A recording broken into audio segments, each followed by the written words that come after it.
treat, my children! While we wait for the eventual sequel to the cult favorite and all-around Halloween-tastic film Trick or Treat, why not enjoy a 4-story anthology from its original creator and other comic creators?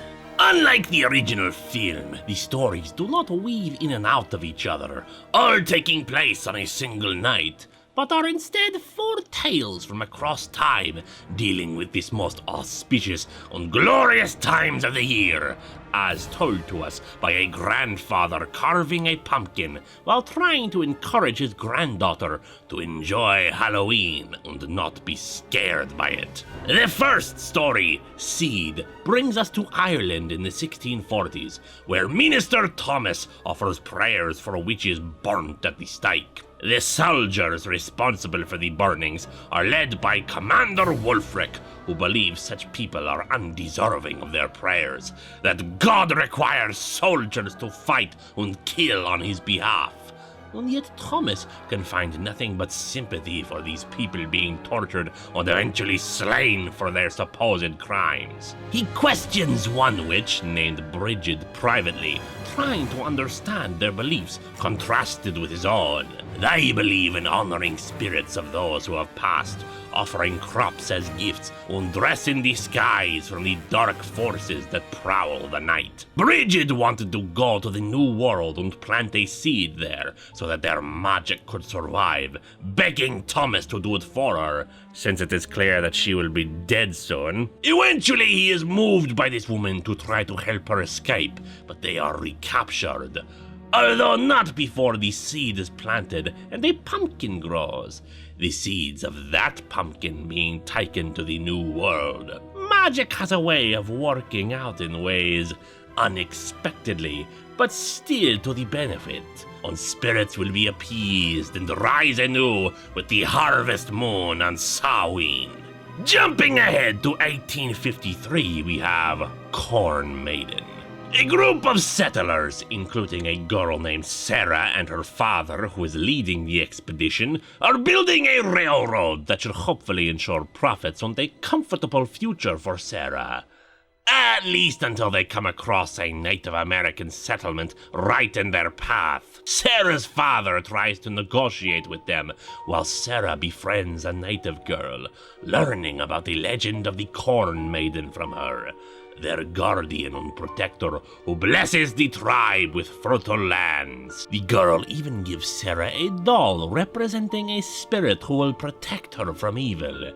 One that might not be good himself, but is old and powerful. The tribe refuses to budge from that spot, and eventually Sarah's father decides to take advantage of his daughter's friendship with the tribe, giving her poisoned food to celebrate Halloween with them. He's willing to sacrifice his own daughter to have this land. He succeeds in killing off the tribe this way, but the Corn Maiden and the spirit who would protect her have a way of bringing things around again. Next up is Echoes. In 1955, we meet private detective Jake Perkins, who cares not for Halloween because of the real-life terrors around him.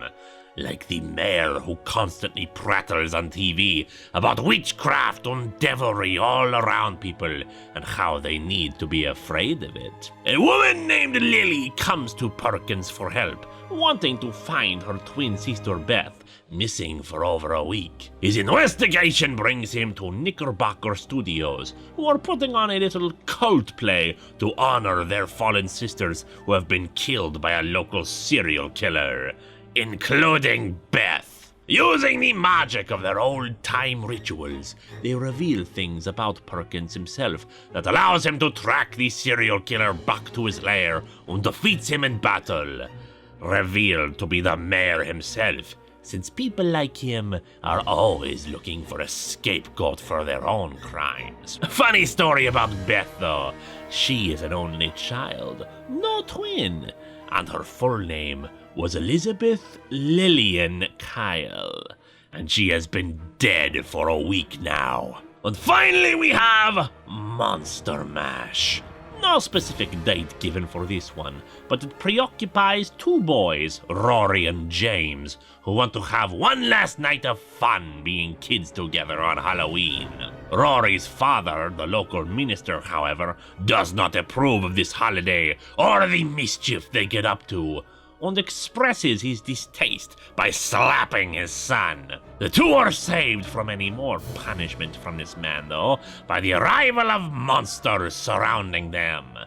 But the monsters do not see them as humans as long as they keep their masks on. Well, aside for the Grim Reaper, who takes the two to a gathering of the monsters, a celebration of the season. And so they have their last night together, partying it up, leaving candy for children. Although the longer Rory wears his mask, the more monstrous he becomes. And finally the monsters come to Rory's father's church, where said father is still nothing but judgmental, not a hint of sympathy for his own son. In response, Rory says he'd rather be a monster than a man like him. Rory says farewell to James so that he can go with the monsters, traveling with the Grim Reaper elsewhere. And with the stories over, the grandfather finally convinces his granddaughter to go out and have some Halloween fun. Good timing too, since James here wants to spend some time with Rory. They haven't seen each other for quite a while. This trick-or-treat smells not like feet, but it is something good to eat.